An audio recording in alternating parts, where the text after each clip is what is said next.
were assigned to Tanzbat, following Lieutenant Juma Haji's reinforced infantry platoon on a 72-hour foot patrol. Behind him, Malawian infantry.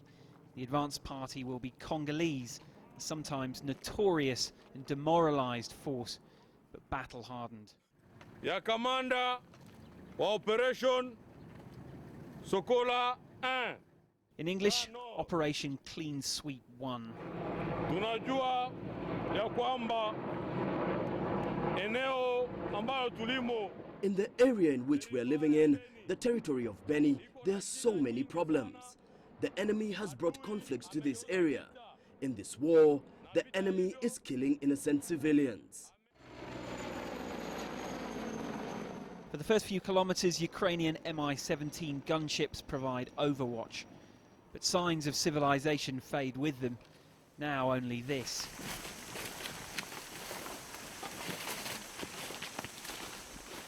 The jungle is eerily silent, alert to 200+ soldiers on the move. The enemy must be long gone, though laying low even a few feet away would probably be enough. 4 hours in, troops catch their breath. The Congolese contingent unusually upbeat. I am entering into the jungle so that I can get rid of ADF and LAU. The enemy cannot mess with us. The FARDC. We are going to fight and beat the enemy. Long stops are high risk. We move on, another 4 hours walk. So the last 10 kilometres or so has been extremely difficult, frankly. It's been constant, very steep slopes. It's been very thick jungle, and all of these soldiers are carrying everything they need for the few days on their own backs. Now, of course, they know where they're going. They have intelligence that they're pursuing. But the idea of finding anyone in this kind of terrain, it's very hard to imagine. Our night stop, the remotest army outpost.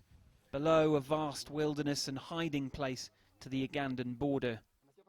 The head of the Congolese army for North Kivu was assassinated earlier this year just near Beni, and since then there seemed to have been a distinct lack of joint operations. But this particular sweep through the forest areas that you see behind me to clear out rebels involves the United Nations Intervention Brigade and the Congolese army, and it is a clear sign now that that kind of cooperation is back on.